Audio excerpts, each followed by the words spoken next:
And even though that's kind of rewarding, I get to counsel with a lot of students who are struggling. I would rather teach my favorite class, and that's history. I love history. I don't think history, they say history repeats itself. Not exactly, but there's a whole lot of similarities in the repetition process of history. For instance, I was talking earlier about the Depression, the recession of 1990, when the banks went, when the stock market crashed. A lot of banks went under. One big one went under that had invested heavily in sugar, because sugar became scarce because of the Russian wheat crop had failed. And so this bank invested heavily in Cuban sugar. And when the crash came and sugar was no longer valuable, this bank really suffered and went under. Well, almost went under.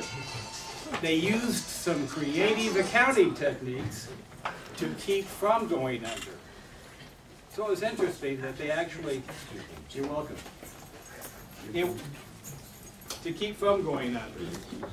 And so the 1920s, they were a radical time. The women had the vote. After 72 years of struggle, they finally got the vote. So they got to vote for that for the first time. And Warren G. Harding was elected on a landslide vote, huge landslide. And when he took over, the economy was in the dumps, and he instituted his plan of recovery from a recession. And we'll talk about that. Let's talk about the 1920s first, though. Let's go to these slides. This is kind of interesting. Art Deco. Notice the clean lines. Before the 1920s, a ginger vase like this would have the fine lines of a ginger jar from China, from like the Ming Dynasty, those types of things. Look at this one. It's very interesting how the Art Deco. In Chicago, the architecture reflects the same thing from the 1920 era. Actually, architecture, you can look at Fresno High. It was built in the same era. All the houses in this area were built in the same era. In fact, my house, I live in the Tower District, was built in 1928. It was completed in 28. And so you can see it was a period of unprecedented growth. There were more housing starts. Everyone was working. Everyone was making money. Because of Henry Ford, we had the production line. So everyone had a card, made up car to drive. There it is. That was his first production, his first assembly line. How'd you like to have something like that, though? Right now? Right now. I would. I would, too. Isn't that a beauty? No. That is just beautiful. That would be a nice ride. Put the top down. Gizmo. I can picture myself driving that. I actually had a motorcycle just like this one when I was about your age. That's a bike. That's a bike. Now that's a motorcycle. A motorcycle. Look carefully. There's an engine right in the middle. That's an engine in the middle. One of the first motorcycles ever. I found the motorcycle in a barn in Idaho. And we got it running and terrorized Boise, Idaho for a couple of years on that thing. 1920s, the flapper. What was the flapper? New woman. It's the females that are something that their mom wouldn't be. A new woman? Yes. Something their mom wouldn't be. Prior to the flapper, well, let me tell you, let me read you the exact definition, okay?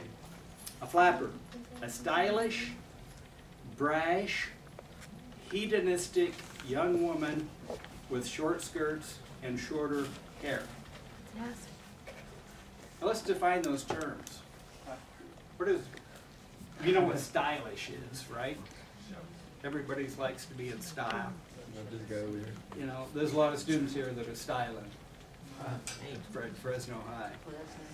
But what about brash? Who knows what brash means? Anyone? No longer the quiet, subdued female. This woman had attitude. That's what brash is. She had attitude. You know what I'm saying? Oh, is that wrong walk? I'll use that later. Hedonistic, what does that mean? You know what hedonistic means? Applesauce. Simple. Applesauce? No. Hedonistic, what do you think? Anybody? Living for today. Pleasure seeking. Pleasure seeking. And the flappers were pleasure seeking. This might be a better depiction of a flapper. They were not modest dressers.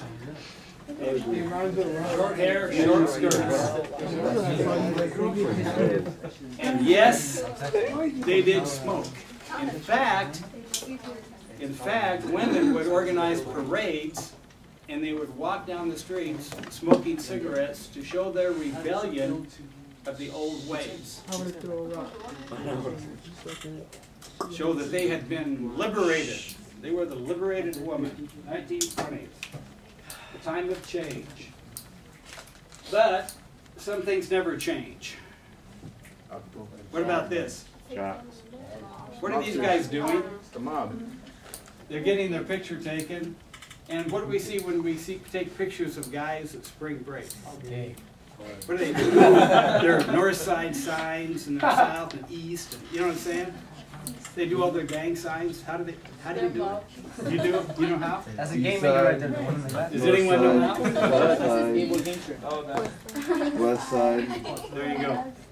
FK. What's west side? Let's turn 10 minutes. Like that? Big blood. Don't throw that at us. So, look at this guy. We'll be throwing out bloods. 1920s, making the signs. You know what? I don't know what it means. Well, that is. That's and here we go. We were talking about this earlier. Prohibition was big in the 1920s. Prohibition. They passed the 18th Amendment outlawing alcohol, the sale of alcohol in the public. You heard Mr. Ho. He said that the president served alcohol in the White House, but not on the streets. Yes. Pardon me? Can I go to the restroom? Yes.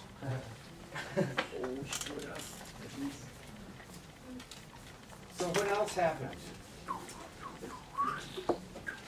Did everybody like the prohibition? No. So what did they do? Protest. We want beer. Oh, get one of those signs. I'm right there, yeah. We want beer. Can't they just grow their own? You can't grow beer.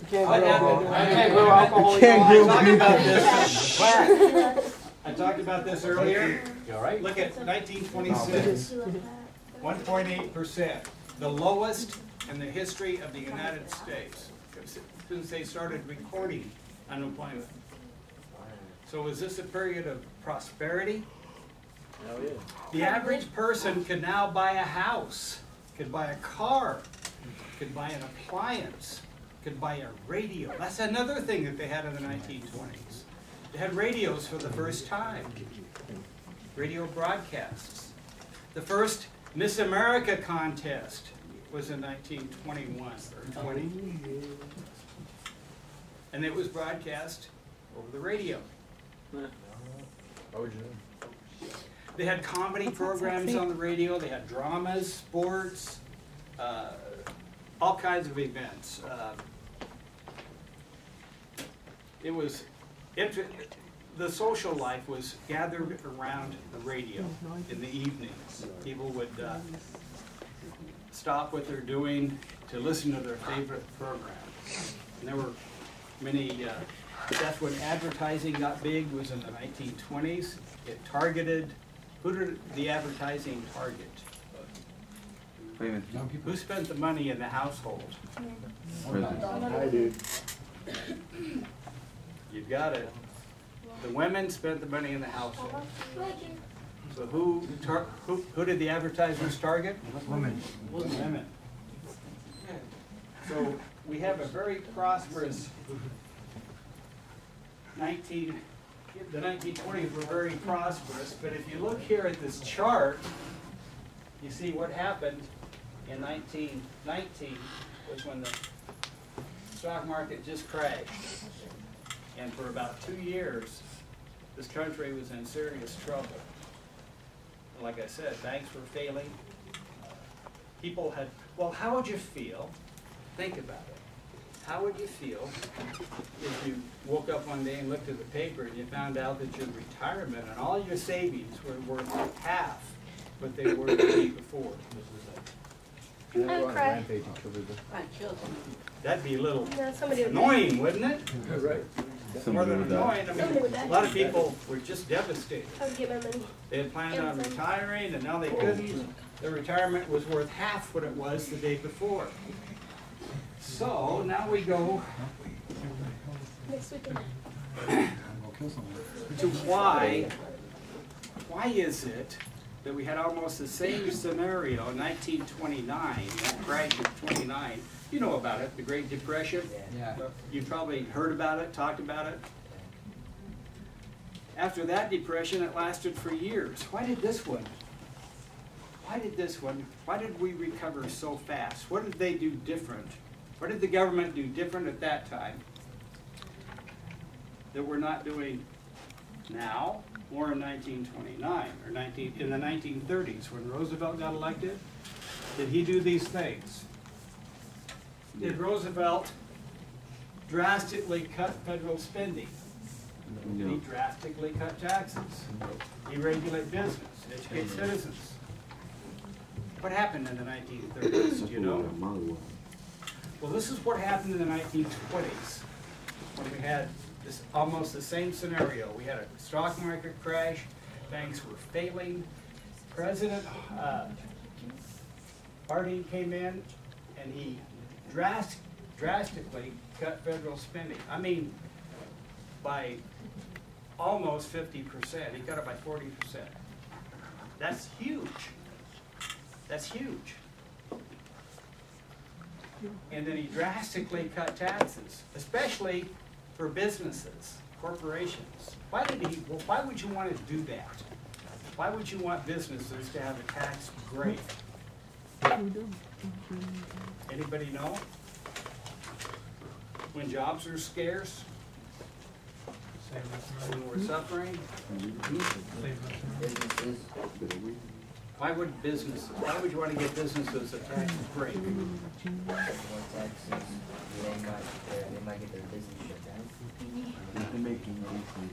Keep them from getting shut down? Yeah, they just lost a ton of money on the stock market, didn't they? Does anyone know of another president that when he took office, cut taxes drastically and made the economy recover quickly? I'm going to tell you 3 of them that did that.